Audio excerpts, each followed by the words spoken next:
Peter, how long has it been? I have not seen your face in, I can't tell you, 1994, maybe 94, 95, 1995. somewhere Wow. there. Yeah, yeah. It's amazing, huh? Incredible. Yeah. Incredible. How are You are you? still pretty. You're still pretty. You know, Thank you. I'm just I, getting older here, but I feel fantastic. You you know, look amazing. You look every amazing. morning I wake up and I have to pinch myself, and just like Miles Davis used to say, at 50 I stopped counting, and so I stopped counting. It's everything is fine. That's awesome. And Leah, nice to meet you. Very nice meeting you. Yeah. How'd you end up with this dude over here? Well, that's a long and interesting story, Very fun. Yeah. actually. Okay. But Well, we'll get into yeah, that for sure.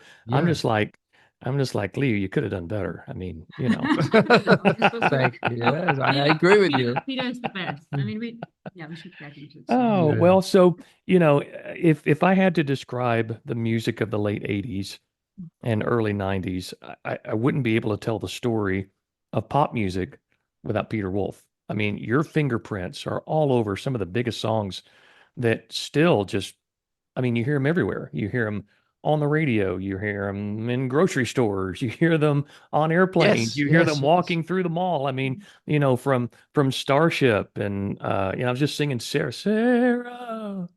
Sarah. I mean, that Yeah. King of Wishful Thinking, Go West. Yes, yes. Man, I'm sure you could do a much better job of saying But everybody. Kenny it's the Loggins and oh yeah, Wang Chung. I mean, for crying out loud! I remember the first time yeah. we sat down with you at your studio so many years ago. You were telling us some Wang Chung stories and just about writing and producing those records. I mean, I'm so thrilled because I got to know you many, many years ago when you produced some songs for him, and you just became a very good friend. And I just want to welcome you and your wife Leah to the One Degree of Andy podcast. Man, what a thrill it is to reconnect with you after all these years.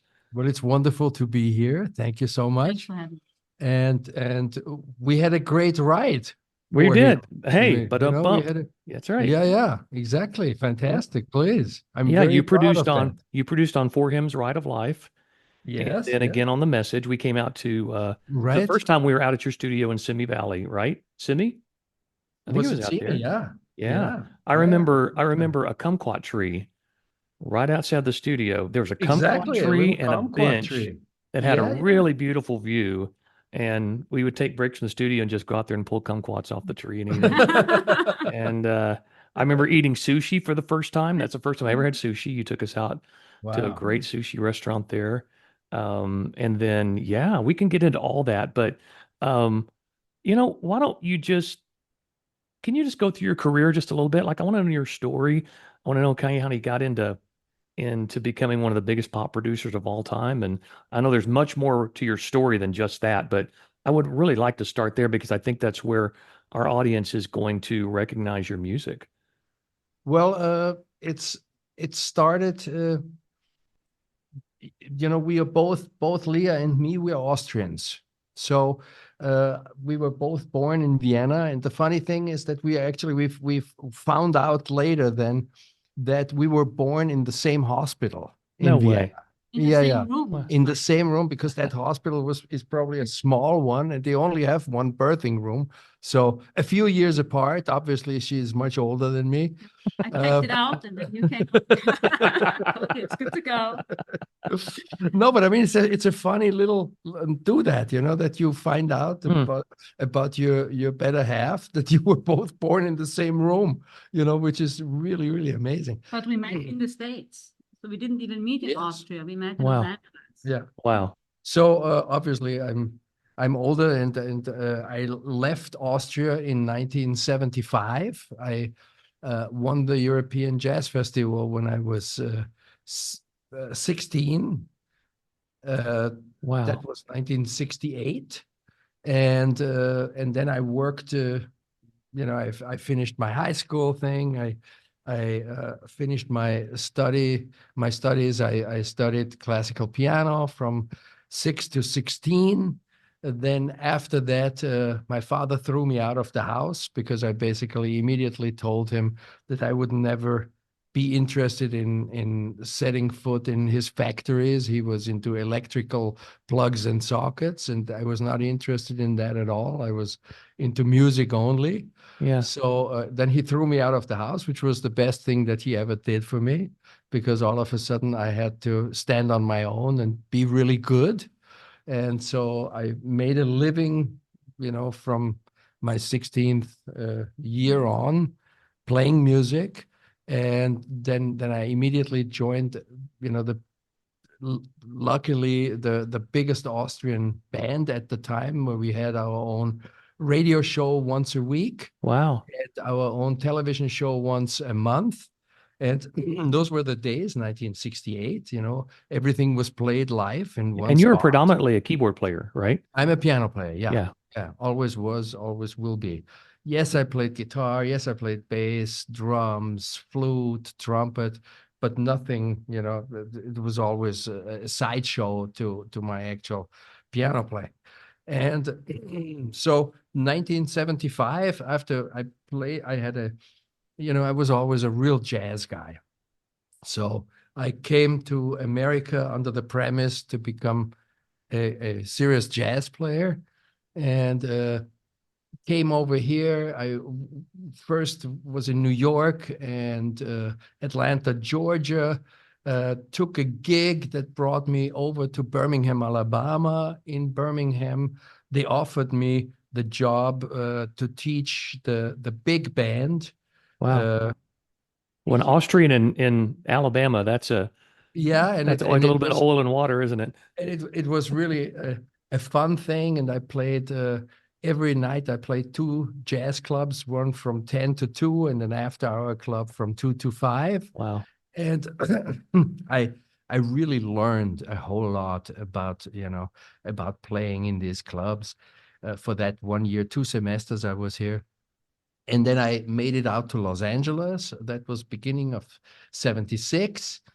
And as I arrived in Los Angeles, uh, I met some people that heard me play, and one of them was a friend of Frank Zappa's, Yeah. and Andre Lewis, a keyboard player. And Frank had said to him, if you hear about a new keyboard player in town who is good, uh, tell him to call me, or give me his address or something. And I was playing in a guitar center when Guitar Center just started out, and to try out some new synths. Huh. And as I'm playing on the synth, this large uh, colored dude comes over and he goes, "You must be Peter Wolf." And I go, "Yes." He goes, "I'm Andre Lewis. Give me your phone number. You owe me one." And I said, "Well, sure." I gave him my phone number. And the next morning at 7 in the morning, Frank Zappa called me and he said, uh, "This is Frank Zappa. I'm looking for a keyboard player. You want to audition?" I said, "Yeah, sure, of course." "When?" He goes, "Now." Huh. So I got in my car. I drove over to his house. I auditioned the whole day, Yeah. and then I got the job. So I remember you telling us a little bit this in the studio that it was a pretty wild audition. Like it was pretty intense, wasn't it? Oh yeah, I mean, Frank put all this music in front of me, to sight read. That was the hardest stuff I ever had to sight read in my life. And I thought that I did terribly. Yeah. I stumbled through the stuff, and Frank is standing next to me and he goes, "No, this is wrong. Try it again. 3, 4, 1, 2, 3, 4." Right. And then he wrote 17 couplets, right? I mean, stuff that I never saw in my life before. And I'm trying to stumble through it, making sense. And this kept going and going and going, and he wouldn't lighten up. And then another, "Okay, try this one." It gives me another page, even harder, right? I'm stumbling again. And then after like maybe an hour of this stuff, where I said to myself, "I will never get that gig. There's no way," right? Then this other guy comes in. He has big hair, right, and looks like a total rocker. And he goes, "This is Patrick O'Hearn, my bass player, right? Pat, I want you to play with this guy." So great. I'm thinking to myself, I'm sitting on the piano, right? How is this gonna work? He's gonna bring in a big bass rig or something. No, he goes over there and comes up with an upright bass, right? And and I go, wow, play upright. He goes, yeah, yeah. Whatever you want to play, right? And so we start playing. We play through some standards and stuff. And he was incredible bass player, and he was bass player with Joe Pass Trio, Wow. which was Yeah. incredible high, and we had such a good time, and we were flying. And then after, like, I don't know how long we played, the Frank says, "Well, Patrick, do you want to play with this guy?" Patrick goes, "Yeah." He goes, "Okay, you're hired." Wow. Just And like that that. was that And was that was your it. first gig in LA, huh? Like your first major gig. That was my first major gig, yeah. Wow. And then Wow. I was in the band from 1976 through 1980, 4 Hmm. years, and 7 times around the world. We Wow. did 280 concerts per year, which was outrageous. Wow. you know? Yeah, yeah, and we up to 3 flights a day. Then Frank, we had audiences never under 15,000 people. It was Wow. always like hockey ranks mostly, and big theaters, Wow. That's wild and because Zappa he was an acquired taste yeah, for yeah, the typical musician just because everything was so out there and so yeah. experimental. I mean, you had to just I mean, your brain just had to explode for the first couple of years playing all that kind of stuff. Well, we when we started, he put the band brand new together. He only had his drummer and his bass player, Terry Bozzio and Patrick O'Hearn. They were from the band before. Everybody else he had fired. So we literally rehearsed for 3 or 4 months straight Wow. before our first gig, Yeah. and we had 3 entire shows rehearsed, right? And 3 entire shows of each 2 hour length, because he had so much material. And it was not normal. He was the kind of guy, he had an incredible memory, and he thought that every one of his band members has to have the same memory. Yeah. He would- Obviously, we didn't. So we would start a song, and we rehearsed that song. And then after, I don't know, 48 bars of that song, he would stop and go to another song. And then 3 days later, he came back to that song, and he sort of thought that everybody remembered everything that he had said in these 48 for those first 48 bars. Yeah. And you had to sort of adapt to that kind of thinking, and it took us a little bit. And then the music obviously was very, very hard. And so we came in usually at 10 in the morning, worked without him till about 2, 3 in the afternoon. Then he would join. Then we worked till like 3, 4 in the morning, till everybody fell off their chairs, right? And And the obviously you next, loved it. I mean, this was something you were oh like, yeah. Oh, I'm all in. It wasn't like I can't oh wait till no, this is no. over. Oh yeah. I mean, to give you an idea, uh, I was I was never a huge Zappa fan when I grew up, right?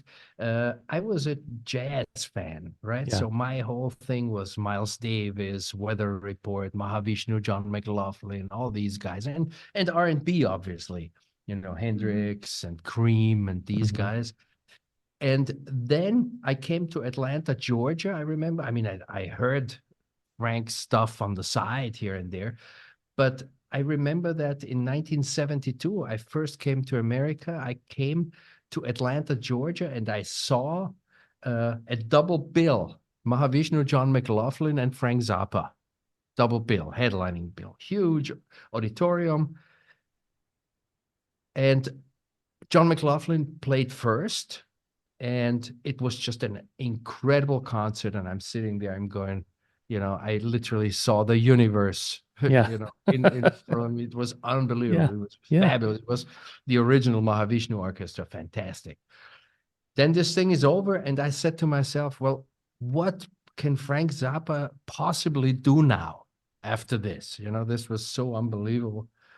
Well, after 5 minutes of Frank, I had forgotten that McLaughlin ever played. It Wow. was that good. Yeah. Frank was that great. And then I went like, oh my God, this guy is outrageous and the band is outrageous and everything.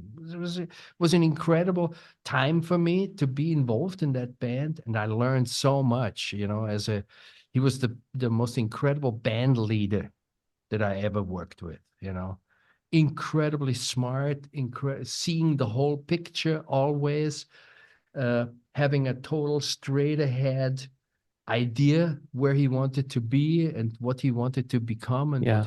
what he wanted the band to become. It was outrageous. It was really incredible. I remember that after he hired everybody, because in that band we had so many different kind of musicians.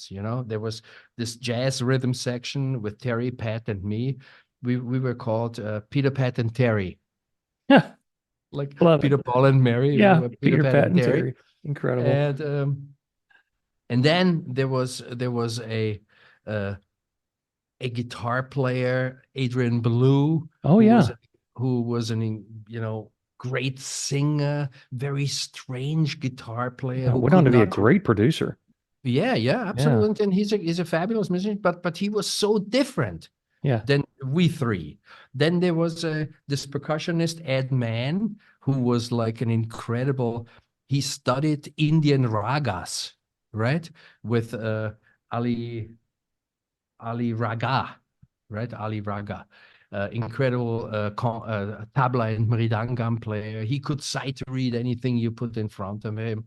But he was like a hippie, He would come to the rehearsals without shoes and stuff. And I thought, well, this is so strange. And then Tommy Mars, the other keyboard player, who was also an incredible sight reader, but a very strange improviser, very, Yeah. very weird. And I remember I went when the band was together, I came to Frank and I said, Frank, do you think this will ever be a band?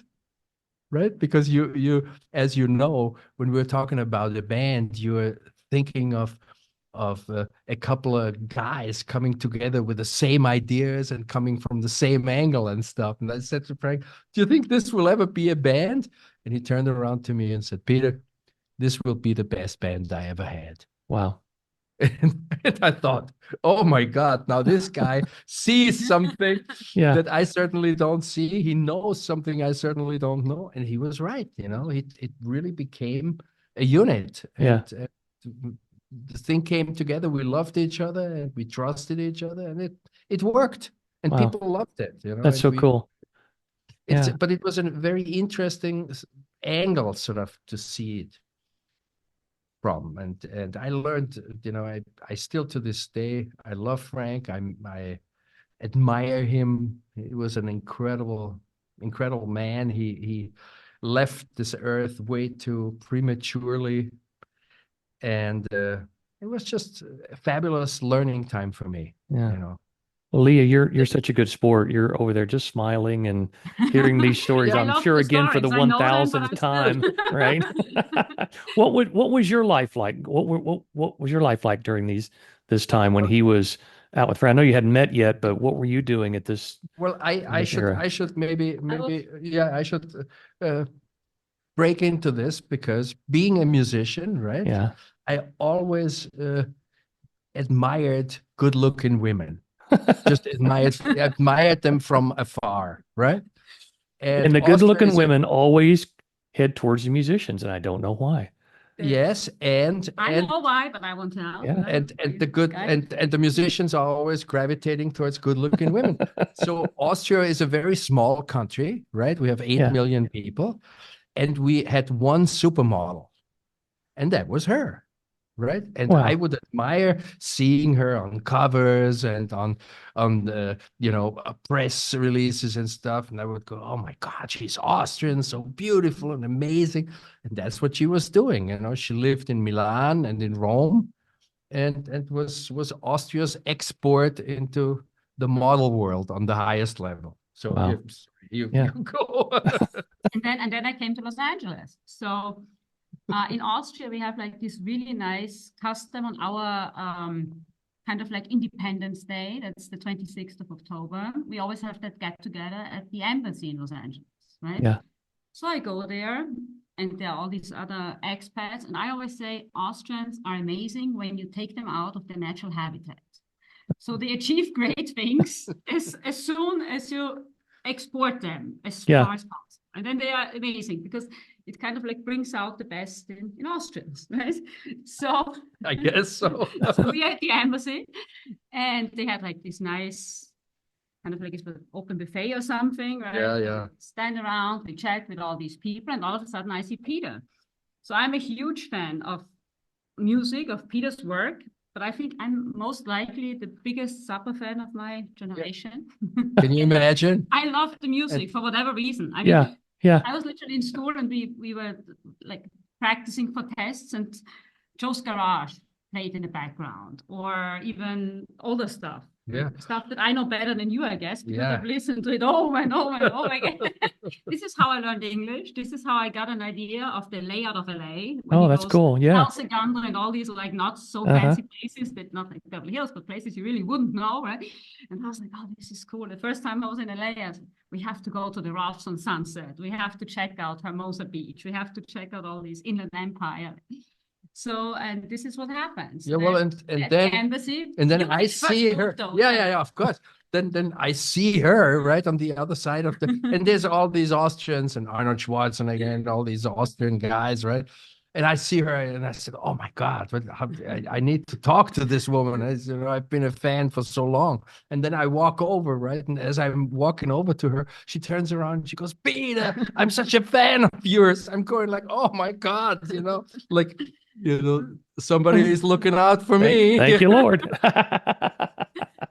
That's awesome. Yeah, and ever since that, I mean, we kind of like started first. I started writing the lyrics, and Mhm. now we are working on like movie concept, show concepts, and whenever there's like film music, documentary music, Peter writes the music, and I write the lyric, and we love doing that because we can do it out of the house. Yeah. Now we are Nashville recording, but usually we do it like from our home base, and the kids can be around, and it's just fun. I mean, it's a very intimate, fun setting. Wow. And it's Well, great. It's You're- great. And it works so great because you can kind of like work 24/7. Yeah. You're in the car, you're in the supermarket, you go and pick up something. Oh, yeah, shouldn't we do this? Yeah, that's a good idea. Oh, let's do it like that. I mean, it's a constant bouncing off ideas. Yeah. We never stop. Yeah. Yeah, I can tell. I can tell. You guys have Yeah. such a great relationship that, I love that. just is very natural, and, not every couple can work like that. And I think it's a very rare gift that you Yeah. guys the two of you can work like that together consistently. And again, you can tell. And I want to get to a lot of the stuff that you've worked on together. But Peter, I want to get back to your story, because after Zappa, there's a time where you become one of the hottest producers in Well, pop I and rock first- music. Yeah, I first became a session musician. Uh-huh. This was 1980. I left Frank because, after 4 years of being constantly on the road, right? I said, I had no more sense of home. You live out of hotel rooms, and Yeah. every night Uh-huh. a different hotel room, and somebody comes and grabs your bags, puts them in, we had a van for the luggage, and we had 2 limousines for the band, right? And we would always go from the hotel to the airport, into the plane. We always had a private plane, a 12-seater. So the whole band would be in there with Frank. We would go from one city to another city, get out, right, into the limos, into the hotel, check in, put on your concert gear, over to the hall, right? Sound check, concert, back to the hotel, sleep, next morning, bam, call next, and the same thing again. Yeah. And you do this for 4 years, it's, it really gets old. And then you go like, oh my God, I wish I was home, right? Yeah. And Well, when people wonder why musicians get a little weird. Artists get weird because we're weird to Yeah. start with. That's what helps us make great art, but also the lifestyle that we have to live on the road constantly and everything changing. I heard Celine Dion say this in her documentary. I've been everywhere and I've seen nothing. It's kind of that go, go, go, go, go lifestyle Yeah. that Right. there's a part of you has to adapt and change to that way of life. And it's usually not sustainable for mental, physical, spiritual health. Yeah. Yeah. So that's why then we did Joe's Garage in LA, the Uh-huh. album, right, at the Village Recorders. And we worked there for 2 months. So all of a sudden we're in LA, we're home, right? I get to sleep in my bed every night. And all of a sudden I get phone calls, right? Because word got around that I was in LA, right? And then other people wanted to have me on their albums, right? And so I got paid double scale to come in and play a little solo here and get out of there, half an hour. It was fantastic. So I started doing that, and then I wondered, well, wait a minute, maybe I don't have to be in Frank's band anymore, in the touring band. Maybe I can just live in LA and make a living to being a session musician. And then, in these 2 months, I started playing more and more outside dates. And one day I get a phone call from a producer, and he said, I want you to play keyboards on this. Do you know the other guys here in the room? I said, no. And he goes, this is so-and-so, and this is so-and-so, and this is so-and-so. And on drums, this is Jeff Porcaro. Oh And gosh. and I had played with Terry Bozzio and Vinny Colaiuta, Yeah. probably two of the best drummers on earth. And I thought to myself, well, what can, of course, it's a big name, but what can he possibly do to make me feel like, wow, that what a great player. And then after 2 bars, I knew it. Time had never felt that good in my life before. He just made it feel incredible. Wow. Yeah. So I loved the session. We did the session, and after the session was over, uh, Jeff comes over to me and with his deep voice, and he goes, Peter, you want to play more of these gigs? I said, yes, absolutely. I love that. He goes, give me your phone number. So I gave him my phone number. That same afternoon, 4 producers called me for sessions, and my Wild. studio career was done, you Yeah. know, and Yeah. literally, it was all because of Jeff. And producers used to call him and say, who do you want to play with? Wow.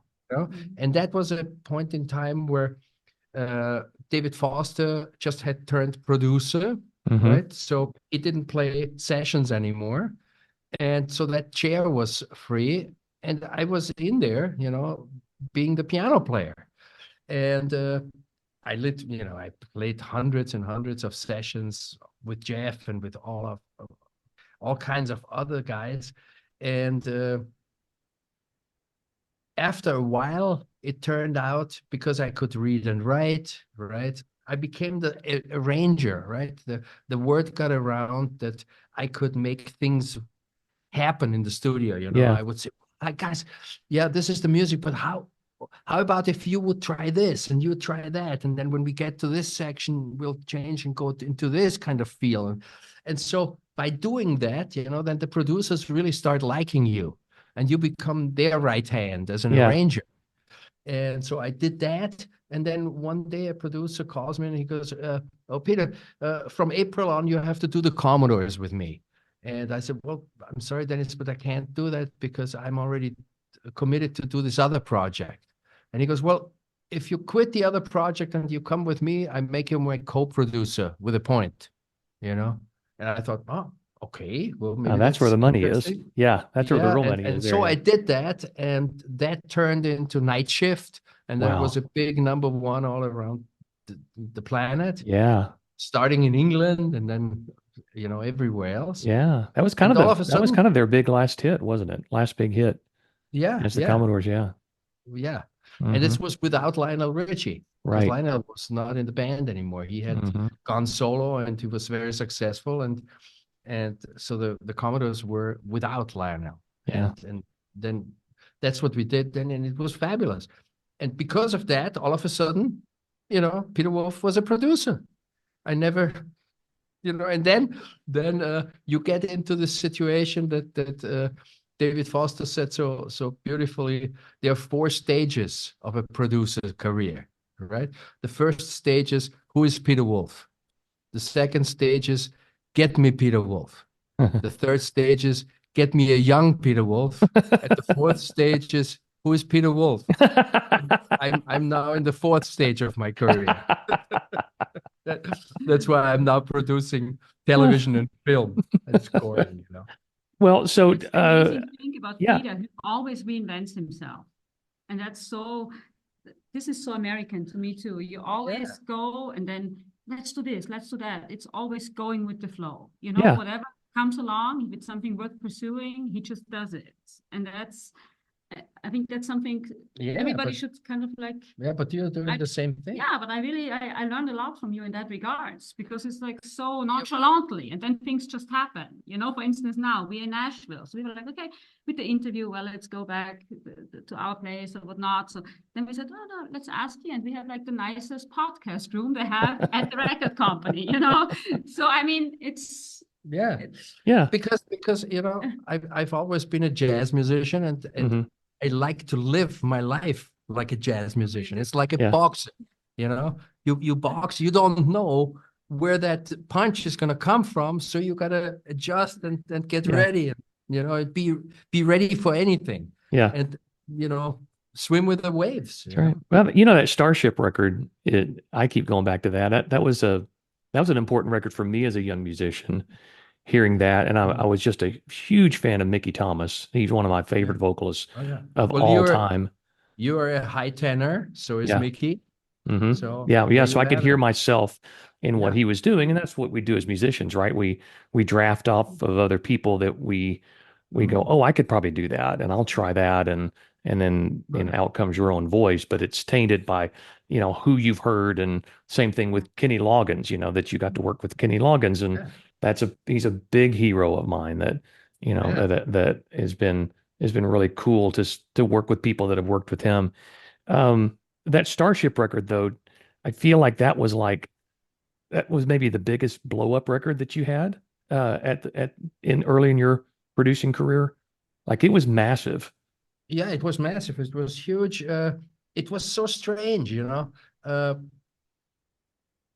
there was RCA called me and they said, well, I had worked on the previous Starship record, which I wrote. Their first hit was No Way Out, which I wrote. And after No Way Out, RCA called me because that was right after the Commodore's record. And they said, well, now you are producing, do you want to produce the new Starship album? And so I said, yes, of course, I would love to. So they hired me to do this, and I was collecting material for the album. And all my friends, the songwriters, and people that I met through publishing companies, they all gave me material, right?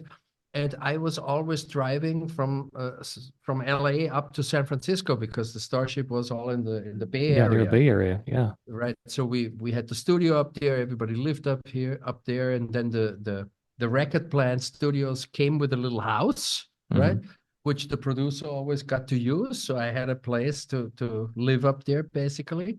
And I drove up, and on my way up, I would always listen to, all these songs, one after the other. No, that's not good. This is not good. Oh, this could be something, blah, blah, blah. So there was one song that Martin Page wrote with Bernie Taupin, and it was called "We Built the City."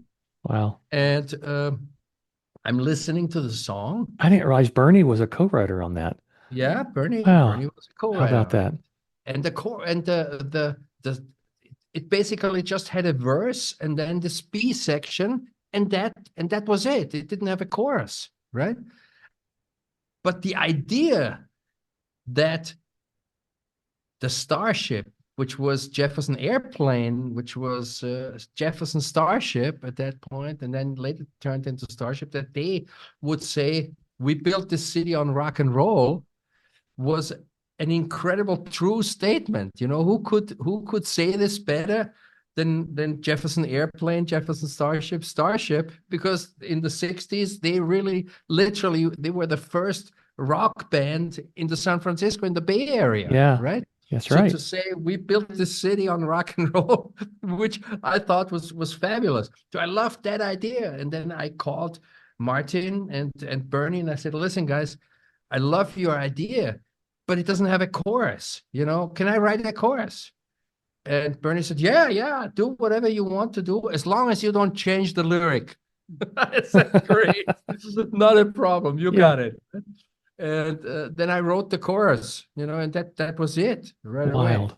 That's And wild. and then we had this song sort of, and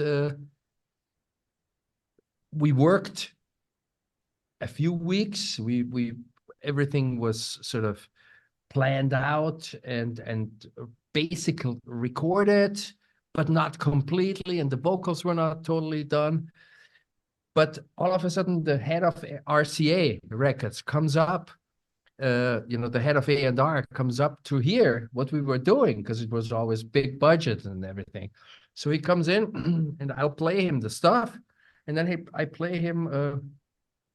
We built the city, and he just fell over backwards and said, "Oh my God, this is fabulous! We love it," and stuff. And they took all the stuff, left for LA, and the next day, the president of RCA calls me from New York, and he said, "Peter, I don't know what you did with this guy, but he said he just heard the new Bruce Springsteen record," and that was like, Springsteen was huge at that point in time. And I said, "Really?" It doesn't sound anything like Springsteen. Because I know, but he was so incredibly taken by that record. "Can you give me that record in a week?" I said, "No, No. It's like we're just I'll like give it to you when it's finished. Yeah. I need time." He goes, "Yeah, but I need, we need to come out in 2 weeks and blah, blah, blah. I need this record in a week. Please do this. And even if the album is not finished, just get me that as a single." So I said, "Okay, I'll try everything I can, to make that happen." And then I did make it happen. And we finished this literally a week later. And there was the manager of the Starship, Bill Thompson, comes in a few days later with a gentleman, right? And he says, "Yeah, this is so and so, and this is Peter Wolf, producer, and blah blah blah, and please play him something, right?" So sure, right? So I play him something. He loved it, right? And then Bill says to me, "This gentleman used to be the head of the biggest radio station in San Francisco, right? In the 60s and early 70s, he was the head and the biggest disc jockey that we had in San Francisco." I said, "Really? That's fantastic." So I started talking to him, and I said, "I have this section in the song, We Built the City, where I could really," because I had nothing. Oh, I know where you're going. Planned, yeah. Right. I had nothing planned in that song. Right. And there was no rap back then. Right. So I thought, well, how about if this gentleman would say something about the Starship, right? In this one little section.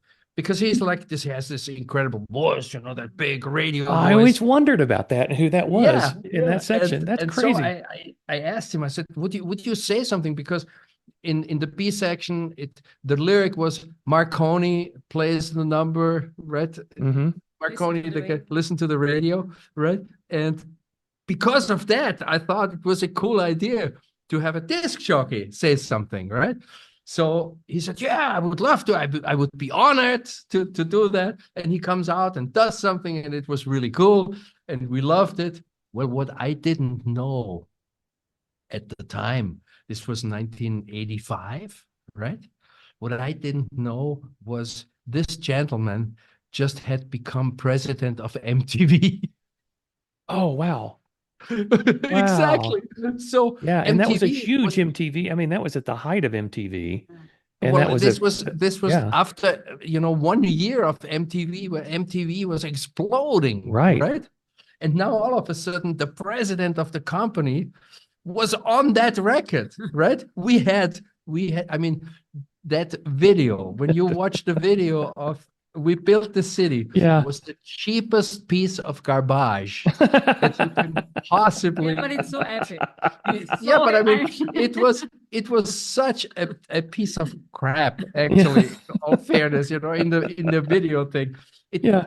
was they filmed in a room with green screen, and they were all running and through Yeah. a city, Oh right? yeah. And in the back, you remember that. I It was do. like this I this watched it. really, really I watched cheap that a video. thousand times, of course. It was Yeah. so 80s though. I Yeah, think it's it was. It so was. fun. It Yeah, I was. know. Yeah. It Well, was. let's be honest. Most of the videos back then were garbage.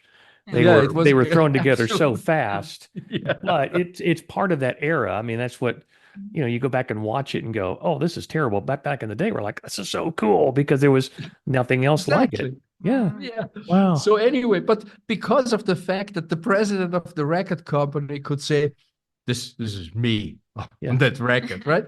Yeah. We had like so much video play on MTV. It was ungodly, right? And it was so much fun.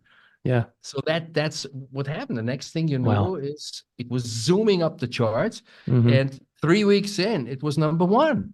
And Wow. I was playing keyboards on another session, right? And it was already number five, right? And it was every Wednesday you would you would know the new numbers for next week, right? Yeah. And we're at Wednesday, and I'm playing a part, right? And I'm going to myself, I wonder how far this will go up. Maybe we become number 3 or 4, next week. That would be already great.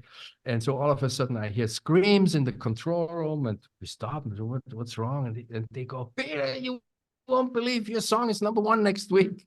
So Wow. that And was that is life incredible. changing as well. I mean, that's, Absolutely. yeah, having a number one song as a writer and producer, and that puts you in a whole different echelon Absolutely. of, Yeah. and then I'm sure just everything else that came after that was you could probably pick and choose at that Yeah. point Yeah. who you wanted to work with.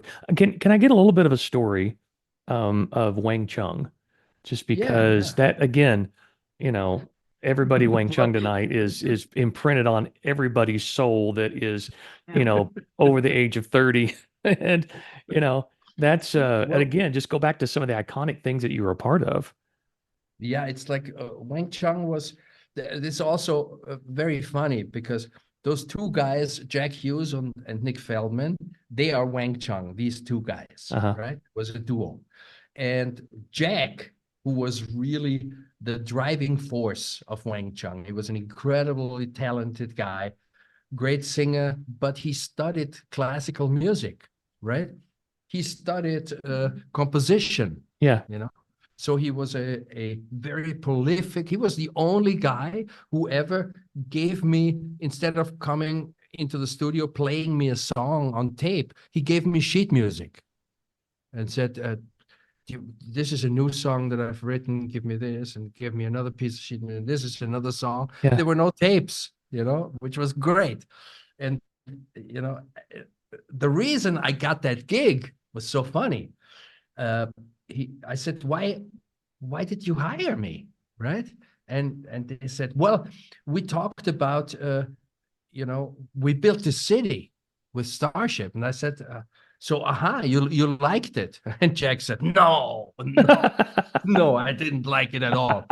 But the reason we hired you was with that, we thought if somebody can do this with that band, he must be really good. Which was so funny. It Wow. was really funny. He was also the guy who hated pop music. He hated everybody, Yeah. right? In interviews, they would ask him, "Well, Jack, how do you like Sting?" And he would go, "Oh, it's terrible, terrible. What a tosser!" Right? And they go, "Oh, the interviewers would, Sting was like a half god back then. But how about Peter Gabriel? Right? You have to like Peter Gabriel?" He was like, "Oh no, my God, no! It's like he's such a poser and all this stuff." Oh, Right? wow. And then they said, "Well, who do you like?" And Jack would say, "Gustav Mahler." Gustav Mahler, like the big classical Yeah. composer. So he was always very, very much into classical music, and he studied. He was very, very prolific and great. And So when I had that gig, it was a similar situation where I checked out all their songs, and Jack had written this one song that was a ballad, and it was called "Everybody Have Fun Tonight, Everybody Wang Chung Tonight." It was a But it ballad? was a ballad. It was a ballad. That It again, it I can't didn't wrap my it head didn't around have that. a chorus, didn't have a B section, didn't have a bridge, but it had a verse. And the verse was kind of cool, right? And then as a chorus line somehow, but it didn't have a chorus. That chorus was a very strange thing on the left field that made no sense to me. But the lyrical line was, "Everybody have fun tonight. Everybody Wang Chung tonight." And I'm going like, I hate the melody, but I love that lyric. That Yeah, lyric is fantastic, right? yeah. Because, nobody knew what does Wang Chung mean, right? Every interviewer, always the first question was, well, what is Wang Chung? How did you come up with that name, right?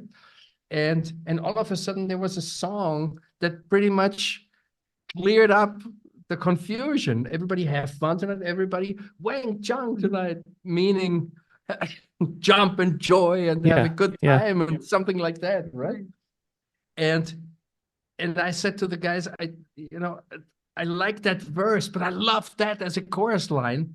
Why don't we finish that song and write it so that it makes sense?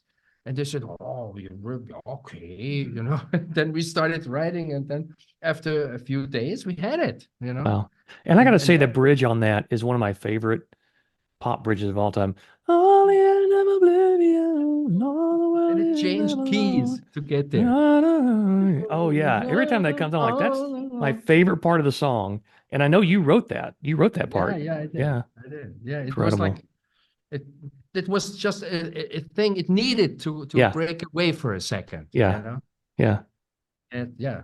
Wow. So We could obviously, people can go look up your bio and your history and just see all the big hits you were a part of and what you provided radio and those of us that were listeners to the radio back in that day. But this is one degree of Andy, so we have to talk about our interaction, which was you producing on the ride.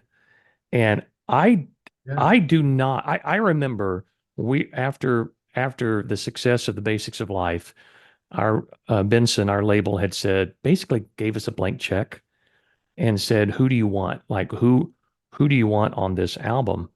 And I remember having a conversation with Mark Harris and maybe Kirk, um, because I was really into the Go West record and mm. just thought that sound, it's meaty, the vocals are amazing, the harmonies are so good. I wonder if we could get that guy. And we had started looking we had started looking at secular producers and listening to the secular records we really liked, and we were just kind of like, nobody's really doing this. Nobody's really working with secular producers in the Christian world. And we feel like if Benson is willing to spend the money and go this direction, then let's go find somebody that can take our sound to the next level. And my goodness, I don't even know who contacted you. I know I think Bill Baumgart was a part of Yeah, that yeah, at the yeah. time. And did he Bill reach out called to me. you and your management? No, no, I don't. I think that he called me. Oh, well. Bill Baumgart called me directly, and he said, "I'm Bill Baumgart, and I work for this uh, record company called Benson, and we have an act that's really good, and we need to take him to that next level. Would you be interested?"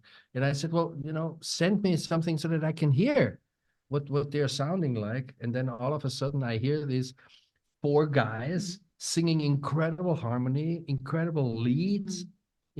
Every I mean, this was like the best uh, quote unquote boy band with substance. And yeah, but it's true. You're four real good singers, and not four good looking boys that could barely sing. No, and I can Well, we say this couldn't because dance. Okay. So we had to take that off the table. That kind of took us out of the boy band era because Yeah, there yeah, was no of way course. we had any kind of rhythm to dance. So that was not going to happen. So we had to rely on our voices. Which is a good thing. Which is Yeah. great. Which is Amen. great. Great. You guys killed it. And I said, yeah, I love that. I would like to do that. And then we got together and it was hmm fabulous. It was And fun. I mean, the musicians you brought in, the Jerry Hay horns, yeah, you yeah, mentioned Vinny Colaiuta on drums, Pino yeah, Palladino playing yeah, bass, of course, you playing keys. And I yeah, just remember it just being at your studio in California and the conversations you were having and talking to the Chicago guys and talking to just all the people that were in your world. I remember you we won't tell this whole story, but I remember you got on the phone with Peter Cox and yeah, yeah, and just like, yeah. hey, you got to listen to this, hey, here's the guys from For Him. And it's like I cannot fathom where I am right now. And then what you were able to, I think the first song we worked on with you was Wings. And Yeah. we had I had Don Cook on the podcast before he passed away. And I Right. remember him saying that he was, that initially he was upset that he didn't, because he co-wrote Wings, Right. and he was upset that he didn't get to produce it. But then Right. he heard your mix of that and was like, "Well, I couldn't have done that. I mean, that's something only Peter could have done." And I'm so glad that he got that song Very and was sweet. able to take it to another level. But man, it was just you were, I think what I expected probably was I didn't know what you were going to be like because we traveled in two different worlds, and I Yeah. didn't know what you're going to be like, and I didn't know how demanding you would be, or if you would look at all these Christian guys are coming over here to make a record. I don't know. Like you kind of felt like unworthy a little bit because of but what you've been a part of, but you were always so kind, always so encouraging, and you got such great stuff out of us that, really, I don't think anybody else could have pulled out of us as singers. Yeah, but I mean, look, you had all the talent. It's like there was one thing that I once got to work with Quincy Jones on a thing, and I don't even remember what it was. But I remember I walked in because Greg Fillinganes was Mhm. not available, right? Greg was his guy, right? And Wow. Greg is a very good friend of Oh, yeah, ours. yeah. Right. And a And legend. and Yeah. so I get the phone call. Yeah, would you have time to play keyboards on this Quincy Jones thing? I'm going like, yeah, of course. So I come in and Quincy made me feel like I was the world's best keyboard player Hmm. for that session. And it was so amazing for me because I realized what is it that a producer should do to get the best out of an artist. He should make him feel like this is the best artist on earth, right? Yeah. Then you as an artist, you will step up and you will become better than you even thought what you could do, and you guide him and massage this thing till it's fabulous, and that's the only thing that counts. You listen back to a record, and if you can say as an artist, wow, I sound really good on that, my job was done right, you know and that's the only thing that counts. Every time I worked with producers that would give you the feel, okay, yeah, that's okay, that will do, right? You don't step up Right. to it, Yeah. Yeah. there was one guy whose name I will not say here, who the biggest compliment that he would give you was, yeah, that doesn't bother me, I've heard which that is before. Yeah. yeah, which is really bad. Yeah. And then, what do you mean? It doesn't bother you.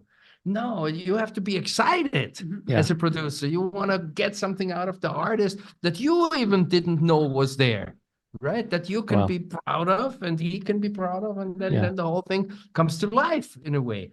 And for me, the only thing that always mattered in the studio was magic. Hmm.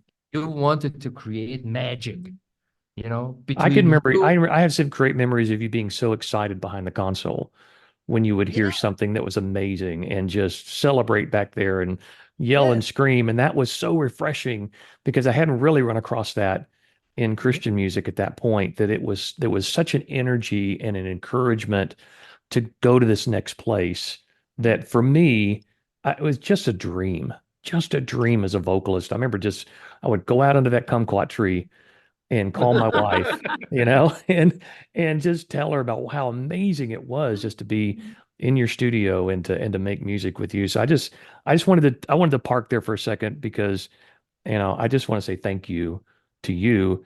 And there are three other things I want to get to here as we move along. I want to get to your spiritual journey, which I think is very important in this podcast. And of course, what you did after you went back to Austria, because you went back to Austria for a season and Yeah, yeah, and your television career there, I mean, that the American audience doesn't really know much about is massive. And then of course what you're doing now, I want to get to all three of those things, but one of the things that I think was a little bit of a trepidation for us going in with a secular producer was how are we going to align our hearts together? Like I don't know where you are spiritually. We don't, we have our the place that we're going as far as what we're called to do as, we felt like we were ministers of the gospel that just happened to be Christian pop artists and always struggling with our message and where we're going to go with that. Um, can you just walk us through yeah. even the two I of you mean, together, your spiritual journey yeah. and where it's brought you to today? Well, the spiritual thing, it was very simple. We both grew up Christian, Catholic, and we always were Catholic. We never strayed from that, but we became a little bit loose Catholic, right? We wouldn't go to, yes, we believed, there's no doubt about Yeah, that, and we're Christian and the whole shebang, but it was loose, right? We had so much on our minds that we sort of quote unquote forgot, to sure. to to Yeah, constantly be aware of our beliefs. And then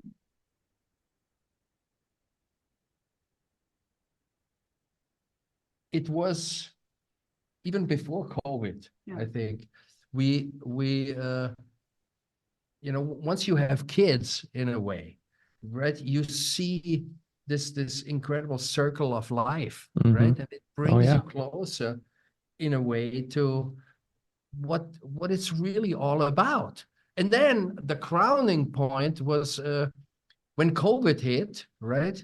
Right before that, we were looking for a church, right? And we hadn't found a good church. It was like, when you wander around and you can't find, you don't like this pastor, you don't like that pastor. It's like, you know, you have to connect on yeah, on a level with a community in a way.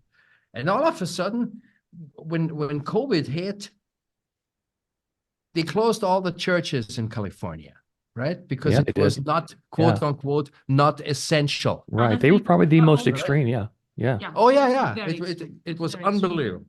And there was one church where the pastor said, absolutely not. You cannot close me down. And if you want to find me, you can find me. I don't care because the church is essential and we're going to keep it open. And we thought, wow, we got to check that guy out, right? yeah. So we went over there, and after one time there, we totally fell in love with this gentleman by the name of Rob McCoy. Rob McCoy has a church in Newbury Park in California called Godspeak. And he's like the most amazing guy and the most amazing church. And it's not Catholic, it's Protestant probably, but Uh, we couldn't believe it. We both We got said, baptized yeah, again in oh, I last, love it. the whole family, even our 9-year-old son. And it's so beautiful because I think what happened with COVID and that government overreach that, especially in California, we had and we still have, unfortunately, so many people came back to Jesus and came back to the churches. I mean, the churches now, I mean, he reopened for Easter 2020. So he Uh-huh. was closed, I don't know, 2 weeks, 3 weeks. So he really yeah, did that 14 days to flatten the curve. And then he Yeah, said, let's that's open again, right? So the amazing thing is when you go there, it's such a community. Everybody is so open and really like cheering for everybody. Just like when we got baptized, everybody claps for everyone. They take pictures, and people that we know most of the community, but even people we didn't know, oh yeah, I was at that angle. I took a picture when your son got baptized. It's so it's like a beautiful experience. And our son loves it because they have an amazing Sunday school. He goes, oh, now we can go to church, and Sunday we can go to church, and he gets ready, and he's 9, right? So it is really it's such a special experience. And I think what's the beauty in America, and I see that especially when we travel the country more and more, people are really, especially what we have all been through, I think they're way more aware of the importance, because we were believers, we always prayed, but it was more like, yeah, we can do that from home. Yeah, we think of Jesus. Yeah, but it just like was embedded in everyday life. But it's different to actually go to a church. It is. You're right. And if you find the right church, I think that's the thing when we're in Florida, we really miss. We listen to it, that has a live stream, and that's fine, but it's just not the same thing. No, the it's message not. is great, but just like being surrounded and really being part of the whole, I think it's the most beautiful experience. And I could not agree with you more. And I'm a big proponent of that. I'm obviously being a worship pastor for as many decades as I have. It is about the gathering. It's about, I even think just even small gatherings. I think about being in studio with you. And that was a little bit of church. We were getting the best out of each other. We're encouraging each other. We're pushing each other to be the best we can be. And you said it, Leah, it's the online experience doesn't get you there. It's convenience when you can't be there. But there's, I don't know, I'm gonna speak as a pastor that, it's not the ultimate experience. The ultimate experience is being together with your brothers and sisters in Christ. I love that about you guys. And you live part-time, you live half the time in California and half the time in Florida as well. And where do you have a church in Florida that you attend as well? That's the problem. We haven't found a great one. We are still looking. We're going to help you find one there. We're going to help you find a good one there. Please. Please. It's really because I always also, when you compare it to the approach to faith and Christianity in Europe, it's the American church, in my opinion. And I'm always a very optimistic person, but I think it's totally alive and it's thriving. And it's there's kind of like almost like a rebirth, right? Yeah. And you see it, and especially in places that were hit hard with the whole COVID regulations. Our church it's packed every Sunday. He has 3 services, and it's about 600 people per service.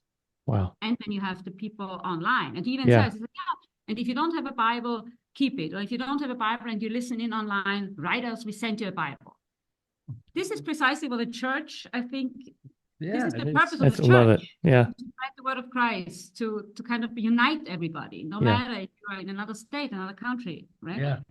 And it's also, that's one of the things. And the other thing, which I think is so beautiful, that you just saw the community is so strong. And in California, really people, they lost their jobs because of not being vaccinated or not playing along or whatnot. And he really helped those people. So I remember when it started with those crazy mandates, he was like, okay, there's a guy, he used to be a firefighter, now he's looking for a job. Then he got like lawyers together. Really, it goes, I think, beyond the faith, that you really help the community. And this is what people needed, especially in places that were hit so hard by all these restrictions, right? Yeah. So I think this really shows us that, and we are both naturalized citizens. So to me, it's really, this is the country where I think all these things are happening at way bigger proportions than anywhere else. In Europe, I think you have the most beautiful churches. They're all empty. So what is the building worth? You have a church that is like 600 years old, 1200 years old. And having lived in Italy, I know these churches, and they are awesome. They are amazing, right? But if it doesn't kind of like cater to the purpose of gathering, of worshiping together, of just like a community, it's just a nice building. It's an empty shell. And I think here I really see that the church is really packed. Do you guys go back to Austria much? Do Do you have family still there? Do you go back Well, every the once in a while? situation is Leah's family, her mother and her brother. Her dad is not, he passed on. They are always coming to visit us, Yeah. right? So they are always here in America, either in California or in Yeah. Florida. And my mom died, and I was the only kid. So, I don't have anybody anymore. So now we haven't been back in a few In a years, long actually, time. because Yeah. there's nothing that pulls us over there again. Yes, we'll do it again, Yeah. no big deal. But I mean, the But two of you having the success that you've had, I mean, you've been knighted, right? In yeah, Austria. I mean, you basically have the yeah, keys to the country. You could probably go back anytime and go, we're yeah. here. Guess Like, what? We Should get to do try anything we it. want.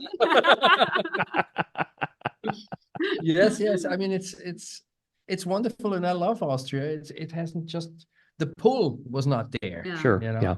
So Your life something, is here now. Yeah. yeah, We love it. something will Mhm. happen. Yeah. And what we always do, we always go when we go from California to Florida, we go cross country with the car. And that's to me, I mean, I have both Peter and our younger son, they are very active. So to get them at a beach and have them sit there and have me sit there and read something, it's not that fun. So I'm like, okay, we have to do that differently. Let's incorporate our travel in the vacation time. Yeah. So we do kind of like, it's a sightseeing meets exploring meets the journey. So we leave, and then I always find like these places, and then you go to the place where the Bonnie and Clyde shootout was. You go. She's the Oh, that's so most fun. amazing co-pilot, right? Oh, that's so fun. You know what? Yeah. In 15 miles, there has a crater has put the See, that's me. in, I love that too. And I can't get my family to stop. They're like, no, no, no, let's just keep going. I'm like, but there's like the biggest ball of yarn, like just 2 exits down. Why can't we stop and see the biggest ball of yarn?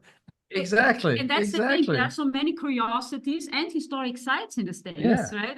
And there, it's so also I think in America everything is so nonchalant. But there's like a small sign, you could easily miss it. In Europe, it would be like 50 signs and the black and like some sort of other billboards. It's just like, if you want to stop. You feel like you're still an explorer, right? You're finding things for the first time. It's so cool. And also like what I find is so beautiful. I mean, we've lived in California for so long, but just like now exploring all the states in between. The people are so different, and everybody's so nice, and I just love the hospitality and the different food and how it's really it's 50 states having come together. It's not and that's the beauty. I think it should stay that way, that everything you have, it's just different, and it's gorgeous. I mean, we love them, and people seem to like each other. Yeah, like for the most part, yeah. Yeah, in Europe, it's very, very different because most of these countries have been in war against each other. That's true. For centuries and centuries. Yeah. So we have this wonderful little joke over there. What's the difference between heaven and hell, right? And the difference actually in Europe is a fine line, and this fine line is in heaven, right? The British greet you. The French feed you, the Italians entertain you, and the Germans organize the whole thing. Right? In hell, the French greet you. The British feed you. Feed you. The Germans entertain you. And the Italians organize the whole thing.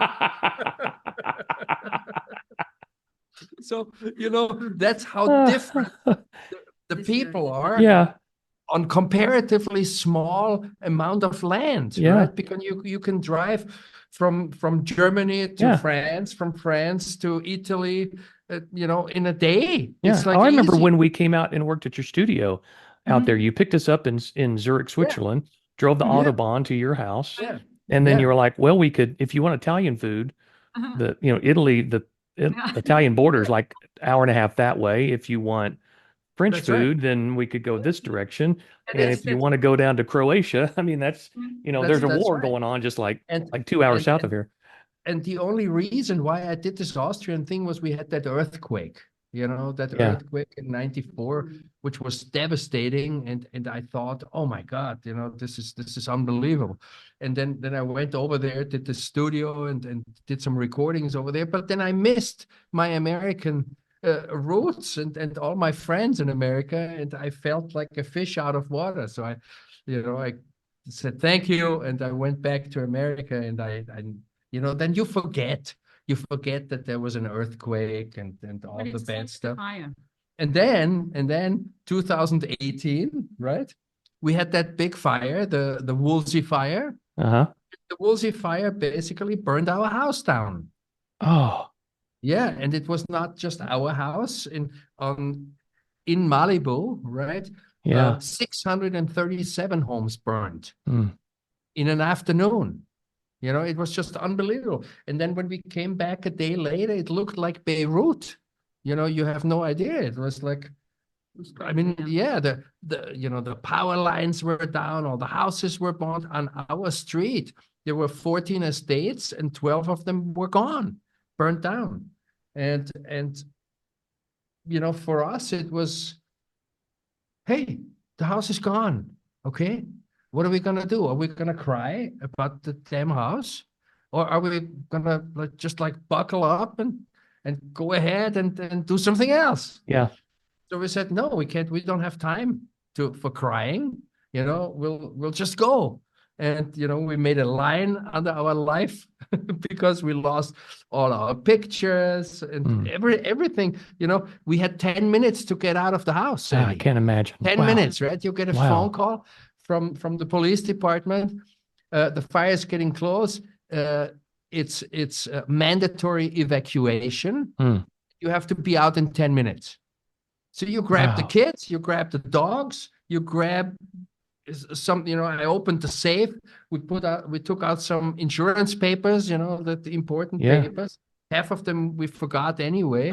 I took some of Leah's jewelry and some of my microphones, put it in the car. Microphones are important. Oh, yeah. But microphones, yeah, because you can't get them anymore. Yeah. Then everything burned down. Wow. And when we got back, my entire studio was gone.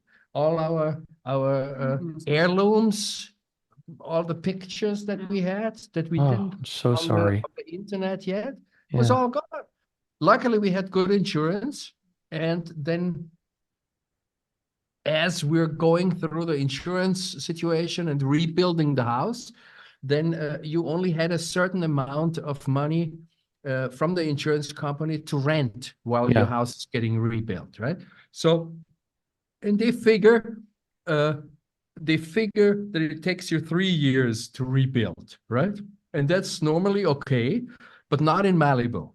Because in Malibu, everything takes twice as long. It took us 5.5 years, almost 6 years to rebuild. And then after 3 years, the money ran out, right? Now, I said to Leah, now we have two possibilities. One is we take money and we throw it out of the window, basically for rent, our own money, right? Or we take money and we buy another house, right? And then she said, yeah, I like that idea of buying another house, but let's not do it also in California again. Why don't we look for another state, so that we have an alternative lifestyle if we want. So we said, okay, great. So why don't we get in the car and we look around and see what we like? Where could we see us living? That's different than the California lifestyle. So we drove around all through all different states. And then we came to Florida, right? Obviously, you didn't stop in Oklahoma because you would have said, now this This is is true. We wrong. took some route. Lots of Texas, no Oklahoma. But in the meantime, we came to Oklahoma, and Oklahoma is beautiful. And it's also like, in the meantime, when you spend a little time in different states, you fall in love with that state, and that's it. Yeah. We could spend time even in Arkansas. Arkansas is fantastic. It's beautiful. Tennessee, where we are right now, Georgia. Yeah, but come on, it's not Florida. I know where you live in Florida, and you picked a good spot. Yeah. We got to Florida, and what's so different in Florida is that water lifestyle. Yeah. Right? It's something that we've never had because California, in all fairness, we don't even have a marina in Malibu. Well, we Yeah. don't have water. Well, we have the Pacific Ocean. Water, Yeah. they don't- Yeah, but we don't have a marina. You can't, your house is not on the, on a beach where you can have a boat, right? It's totally different because the ocean is pretty severe, right? The waves are incredible, and you can't have a boat in front of your door. So they never built a marina, right? A harbor. The next harbor is what, 30, 40 minutes away from us, So it's a different lifestyle. Then we came to Florida and we found a beautiful house on a little island, with two different, on both sides of the island, there is a boat dock, right? Yeah. And then when you want to go to a restaurant, you don't take the car, you take the boat, Oh, what a life. which is I really love fabulous it. for us. And there are lakes everywhere and Oh, rivers. I'm definitely going to come visit. Yeah, Yeah, please, you Better please. get the Yeah. guest room ready It's because I'm Yeah. coming. anytime. It's really You're beautiful. on. And our son, he's homeschooled, so Mhm. he travels with us all the time. And that's also something in Florida. All these things are very, very easy. Yeah. I mean, life in Florida, we love California, we love our church, we love our friends. And I mean, we've been there for so long, so we know many, many people, right? Yeah. But that being said, Florida is just so, to me, it's so American. Everything is so easy. He does martial arts now. We know all the people. It's 10 minutes away, Yeah. It's such a nice community feel. In Uh-huh. California, you have friends, but it's not a community. You have Yeah, I get that. Yeah. church. It's not the people you meet on the street. Everybody Yeah. is a little standish and not so nice, right? In Florida, it's totally different. Everybody greets you. It's that Southern thing. They're nice. They help you. I mean, That's amazing. it's really true. it's very. Yeah. I mean, I fall in love more and more because first, of course, I really missed many things in California, and now we just see the best of both worlds because it's Yeah. really not comparable. I mean, it's Yeah. totally not. Now it's so different. It's extremely different. I think. Yeah, and it's people are so. I think people are happy, Very happy. in Florida, because in general, Yeah, the being a farther south you musician- go, this is Yeah. this is what I believe, and I've lived all across the South and the Southwest and in Florida. I just feel like the farther south you go, the happier people get. I don't know why. It's nothing. It's not that the people are better there than they are up north, but I think it could be the weather. It could be, the more sunshine, longer summers, longer springs. There's just something about the farther south you get. It just, I don't know, life gets a little happier, maybe maybe a Yeah. little something in the water. And I want to get to, I know I said I had alluded to, we talk about your television career in Europe, but I think people can again go search you and just see what a massive success you've had Well, in the arts industry there. But I want to get to what you're doing now. And the reason we reconnected was because you called me and sent me a song that you had just produced. And I just yeah, want to tell my listeners right now, I have to preface this by saying this is not a political podcast, so I don't want to talk about, different sides of the political aisle or, anything like that. But you wrote and produced an incredible song called "Don't Donald the Trump," and that's right. in support of Trump's campaign. And I'm telling you, dude, you haven't lost a beat. You have not lost a step. I'm listening to that song going, it's Peter Wolf. I mean, that is quintessential Peter Wolf right there. The way it's written, the way it's produced. I just, when you know somebody and you can kind of pick out and go, oh, I bet so and so wrote that. Or I hear somebody's, piano stylings over here. I bet that's so and so. I can just hear it and go, that's Peter Wolf. And you guys have a burgeoning career here in the States with what you're doing now. Let's just kind of talk about where all that is with the two of you. Well, again, like you said, when I went back to Austria, right, I connected with an old friend of mine in Austria who is a producer, writer for television, right? And he called me. We saw each other in a restaurant, and he goes, I want to talk to you about something. I said, yeah, great. So we hooked up a few days later, and he said, I am doing a new television series, right? And I always wanted you to do the music for it, but I had nothing to offer you. You know, we just started, and now it's a year in, and you know, Austria is this tiny little place, but now we're in 6 countries in Europe. Would you be interested to take over the music? I said, sure, you know. And it was a television series uh, about a police dog, and it was called Commissar Rex. Huh. The Rex being the name of the dog, Yeah. right? And I got involved in the 2nd season, and then we had 8 seasons, Wow. right? And this television show uh, was produced in Austria, Germany, basically, and it turned into the 2nd largest television series in the history of international television. Wow. It was sold into 137 countries, Wow. and meaning that, to give you an idea, Dallas, that was huge, was sold into 67 countries, right? Wow. And we were into 137 countries, which Incredible. is, you know, basically wherever you drive on Earth, you know, you see Commissar Rex. Commissar Rex was the favorite television show of our Pope, The last you know, program. the last Pope. Incredible. He Wow. loved it. You know, Huh. it's like every time he would get out, right, and he had an hour off, he Yeah. would tune to Commissar Rex. He loved that, right? And you know, while this thing was happening, then Peter Hayek, my friend who owned the show, basically, he said, "Would you like to be part of the production company?" Right?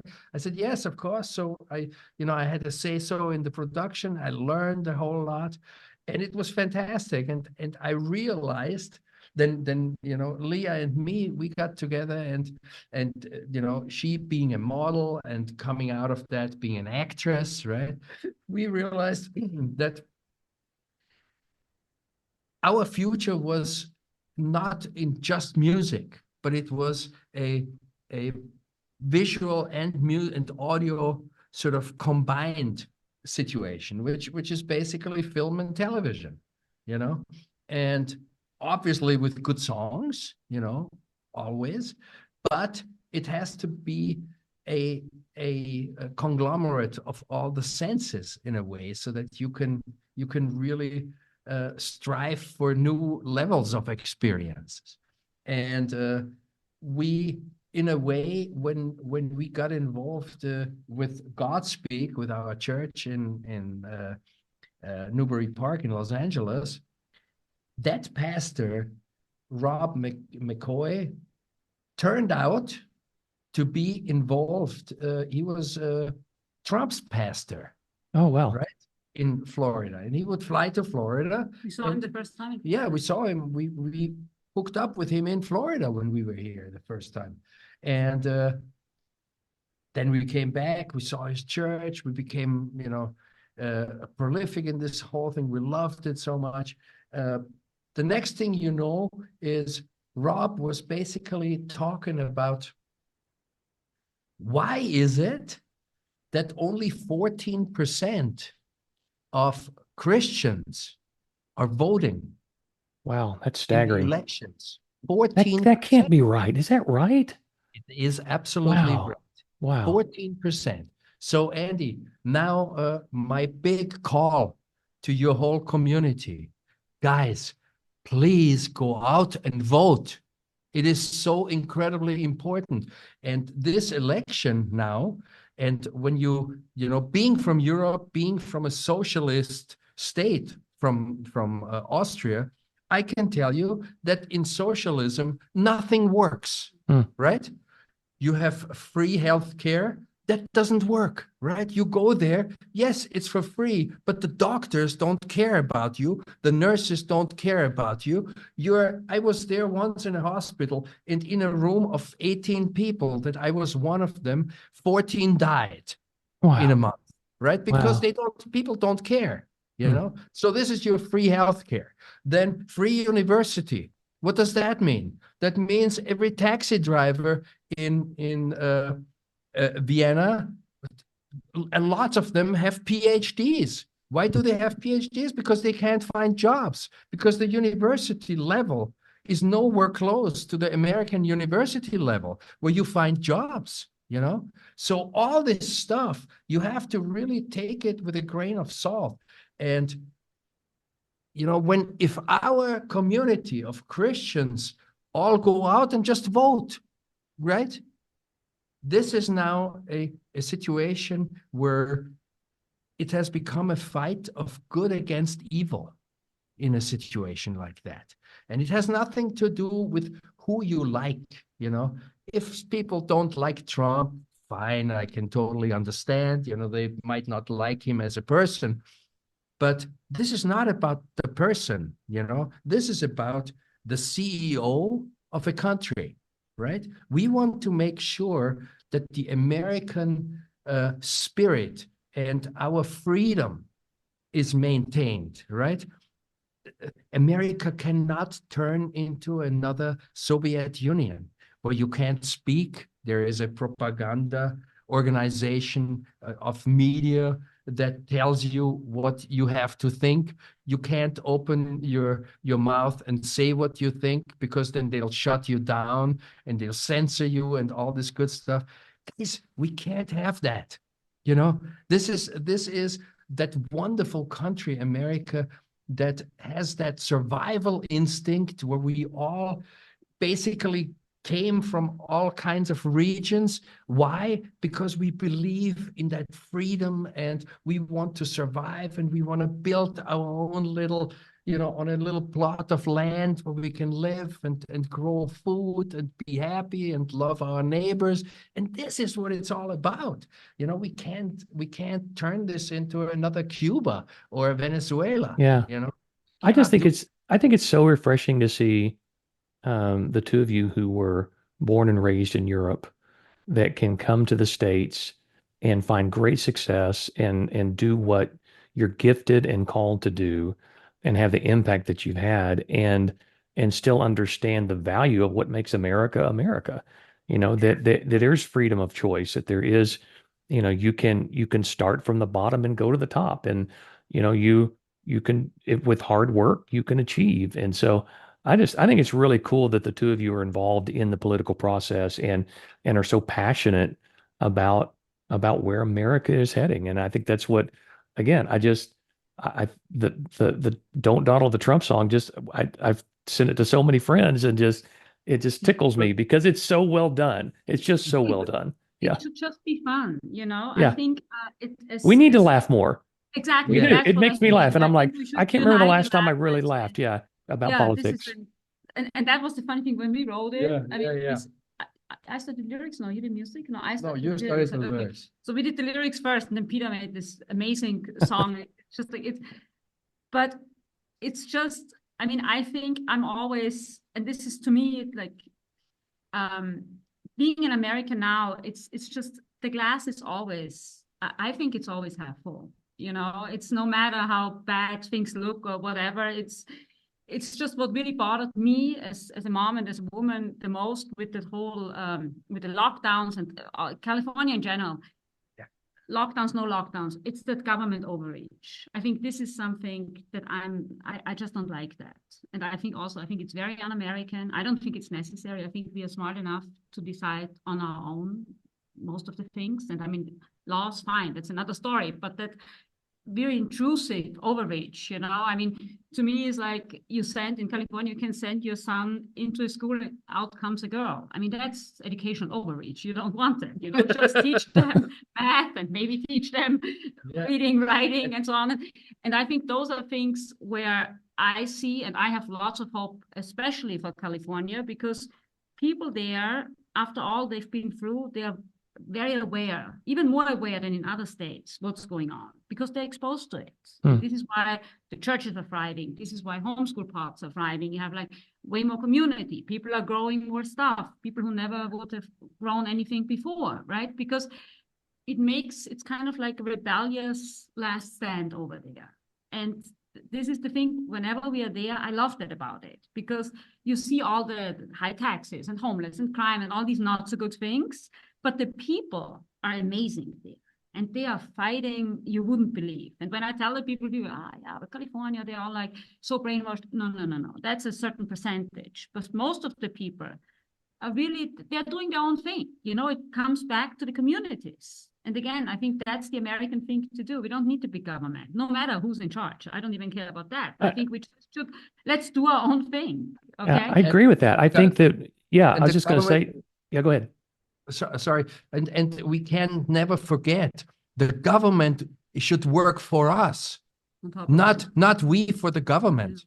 That's the important part, that our forefathers started this whole thing with our whole constitution is the best constitution on earth. We have to realize that. So we can't change that constitution. We have to live by it. It's like, do you want to change the Bible? Hell no. You know, it's fantastic the way it was. That's The right. concept was That's great. good. Yeah. Well, Excuse me. So and I let's just think, live by that. yeah, I think what a great time to be alive. You know, you Oh, can yeah. Yeah, you can look at the glass as half empty and go, man, this country is going to hell, and and our world is in shambles, and there's fear everywhere. But what a time to be alive when you can stand up and say, hey, here's my voice, here's what I believe, here's what I think is right. I love the quote that I see so often on social media now is that raise dragon slayers in a day in the time of dragons. I mean, that's what we're born for. For such a time as this is what the book of Esther tells us, right? Exactly. For such a exactly. time as this, this is where God has us. This is our mission, and we have to make our voices heard. Whatever side of the political aisle you're on, it's a time to stand up and be positive and change things for the better. And I just want to say, I want to wrap this up by saying that, man, it's so good to see where you are in life and to see how you're prospering and still making great art and standing up, and your voice, it just inspires me today to, it gives me Great. wind in my sails to continue my journey. And I just want to tell you guys, Leah, it's great to meet you. My And Peter, man, I love you. It's just does my heart good to spend time with you again and hear that Australian accent or that Austrian accent. And almost did a Dumb and Dumber moment there. Another shrimp on the bobby. Um, just to hear that accent again, it's just, it takes me back, and I'm honored to call you a friend, and thanks for spending time with me today. Hey, we loved it. Thank you so much for having us. And the guest room is ready. Bring the Yeah. family and let's look for some gators. And you can even eat them. It's a lot of fun.